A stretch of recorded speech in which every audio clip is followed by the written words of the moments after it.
Okay, welcome to Comic Con. This afternoon we're delighted to be joined here. I'm Andrew, I'm from the Brewgooders podcast. And we're doing some interviews here this afternoon, but you're not here to speak to me or hear me. We're joined today by possibly the hardest working man in British comics. It's very kind of you to say. Well, I was obviously, in preparation for this, I was having a look at your back catalogue and it's kind of stunning. It's just, it was like, is genuinely, in Marvel in particular, is there anybody you haven't worked on? There's a couple of things. I've never really done like a Spider-Man book or a Spider-Man related book. I've done books where Spider-Man is kind of part of the cast, but it's a big cast. So I've not sort of written any specifically focusing on like the life of Peter Parker or on any of his. Oh, unless you count Venom, which I guess most people do. So yes, I have. Forget everything I just said. Spider-Man adjacent at the very least. Venom is Spider-Man adjacent. So yeah, I have touched that. I'm just so used to him being like a sort of separate zone. Just because of the way the editorial is structured, the main Spider-Man editor and the main Venom editor are like, they're separate people who sort of talk to each other. So I'm mostly working with like a very sort of symbiote, a sort of symbiote only person.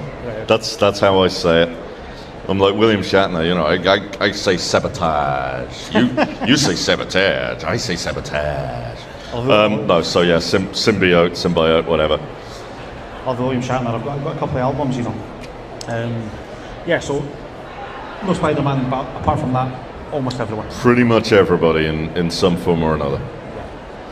What's better for you, working like these massive, because some of the books that you've worked on, obviously the X-Men books, the Zaucer and stuff like that, massive numbers of characters and sort of larger plot lines.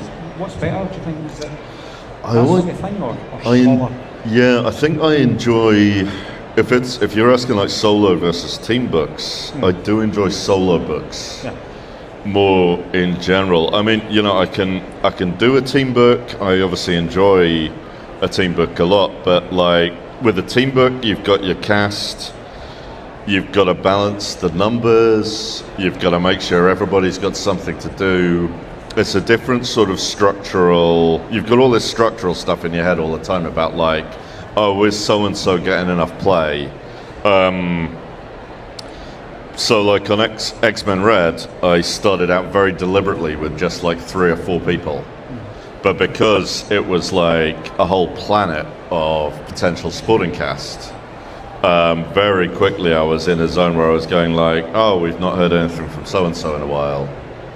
Now with a solo book, it's similar in that every solo hero has a supporting cast, but the readers come for the main person.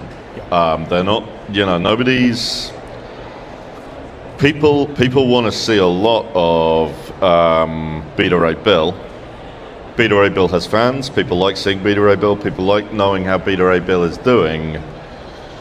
But in general, you don't come to the Thor book thinking, if I don't see Beta Ray Bill today, I'm going to kick off.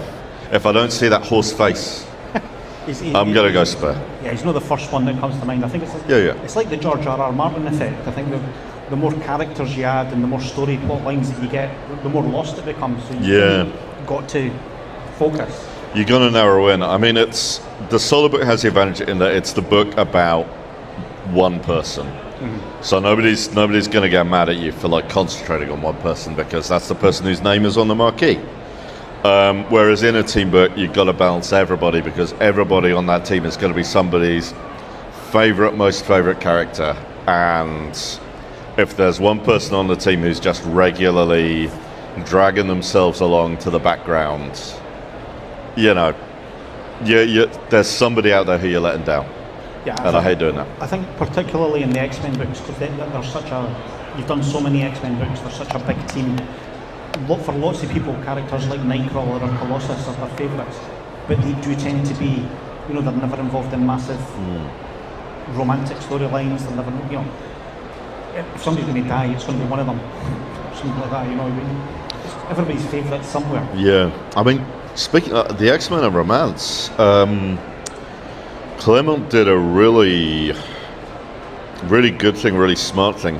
Everybody had something going on, even if it was just like a steady boyfriend or girlfriend. Like Nightcrawler had like a steady thing going on with like I think his own sister, which was the 70s, but like okay, all right, but like but forgetting that little detail, Nightcrawler had a steady thing going on, and every like 10 issues or so, you just check in on them for a couple of pages, are they still all right? Maybe they're a little rocky now, but it's sort of you get the impression that there's like a background continuity just like ongoing, even if you don't see it. But Claremont had a lot of advantages in comics were generally denser. Stylistically, they really expanded in the noughties, and we're still sort of shaking that off a little bit.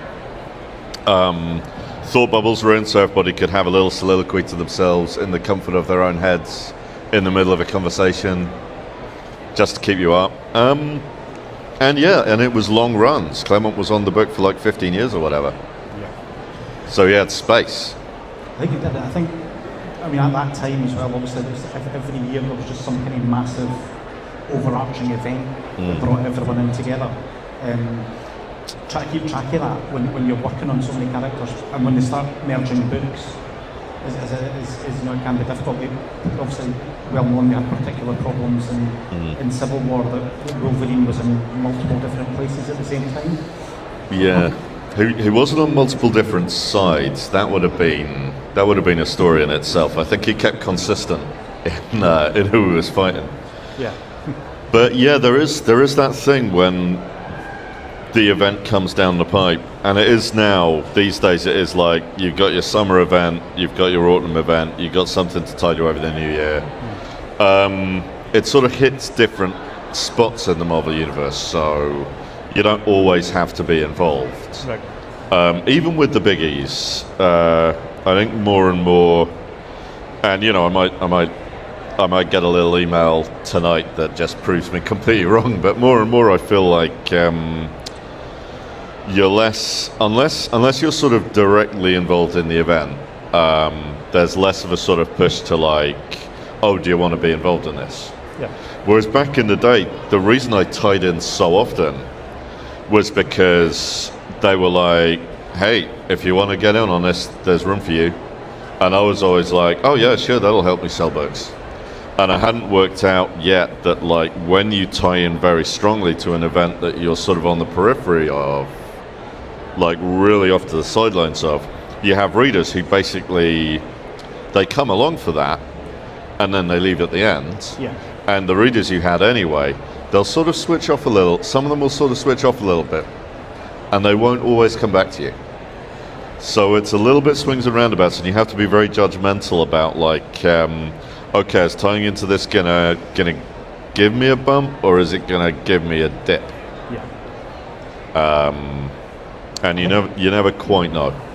The danger, I think, and Marvel in particular have been pretty bad for this, is you have too many tie-ins that are necessary for the story. Yeah. And because people can only afford, comics are not an inexpensive item these days. They're not when I was growing up, comics was a 12 pence or a 20 pence item or something like that. They're just not that anymore. So when the likes of a Secret Wars or a Fear itself comes along and there's 50 tie-in titles. Yeah, you're not seeing so many of those anymore. They do like to do them occasionally. They do like to do a full-on line-wide thing every so often, but it hasn't been. I don't think it's been for a while. And generally, I think these days it's more sort of.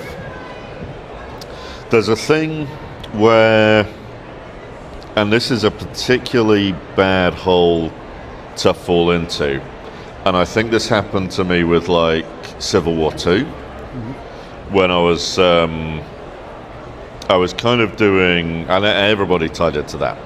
I did the New Avengers, which was a sort of tie-in in name only. It kind of impacted the plot slightly, but not enough to really, for readers to really sort of feel that invested. But, so it goes. But the really tough one was the Ultimates, because they had a reason to get involved.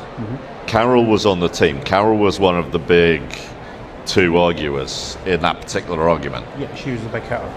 It was her versus Iron Man. So, you know, Carol was on the team. She was like a big part of the decision makers on the team. We really had to involve ourselves. So realistically, they had to be involved. Thematically, in terms of what the book did, the kind of book it was, the mission statement of the book. The Ultimates were meant to be going out there and doing big cosmic stuff. So they had to be there, but at the same time, them being there felt a little weird. Yeah. Especially as we were kind of bringing the book to a close then, so we kind of ended on a tie-in, which is a confluence of situations, which, you know, nobody was to blame for, but at the same time I would not like to repeat. Yeah, it's a writing exercise in these days where more and more you have weekly comics. I'd encourage anybody to give it a go. Just like do a blog, do a kind of a regular little fan fiction piece. Because if nothing else, it keeps you regular and it's a good writing exercise. I think that's it. If you're trying to get into writing, you have to write. Yeah. Stephen King covered that in his book on writing. First thing is write regularly, write consistently. Yeah. It's no good saying I'm going to be a writer and then do nothing for 3 weeks. Yeah, you gotta say. I mean, the write every day thing. It's like, certainly to begin with, you kind of got to do that. I feel like at a certain point, you are writing every day, whether you hit the keys or not. But then, definitely once I reached that point, I had deadlines to motivate me. So, but yeah, definitely as a self-motivation exercise, yeah, you gotta do it every day. Even if you don't get that many words out, if you just sort of get a consistent number of words out a day, and anytime you go over that, that's a bonus. Then you can really feel good. Have a day off. Sorry? You can have a day off. Oh yeah, that's a good idea. It's like, I mean, I'm counting calories at the minute. I've reached that age. Yeah. And there is a little bit of, I can have a treat day. A treat day, yeah. But the treat day is like you do less. We look at sort of going beyond comics. Do you ever see yourself venturing into TV and movies, like looking at different mediums and exploring how you can apply your writing there? Or are you very focused on what is a great art form of comics? Probably the second one. I could turn my hand to TV. I did option something once, which was one of the novels. The Fictional Man. I think I sort of optioned that. Nothing ever came of it. But like at one point they were like, "Well, do you want to be doing anything on the screenplay side of that?" And I was like thinking, well, I've got so much work on, I've got so much to do, I don't really wanna. And that kind of decided me on that. I've never really seen, I feel like TV is a different, with comics you're kind of guaranteed, there's a level of guarantee that at some point you will see it exist in the world. In that, like, if you're doing it yourself, you know, you can sit down and draw it yourself. Even if all you can do is stick figures, you can do that. Ron North has been doing dinosaur comics for like 20 years. And that is just the same 6 panels of dinosaur clip art every day. So, you know, you can make it yourself if you're working with another artist on a creator-owned or a small press thing. Yeah, the only thing stopping that existing is your own self and your print budget. And again, you know, if somebody is paying you to write Metamorpho, the chances of a Metamorpho comic not coming into existence are quite low. I've seen it happen once or twice when a series has just been killed so thoroughly that will never appear. That's generally a sort of a tragedy that reverberates around the industry in whispers. So, and I get the impression in TV and film, you can really just work on something and it'll never see the light of day. You can or you could be a script doctor on something and, you come into something that's dying and you nurse it to its death. And it's like, that doesn't seem like a lot of fun. The only thing I can think of that I might do is one of these days I might get back into pure prose writing.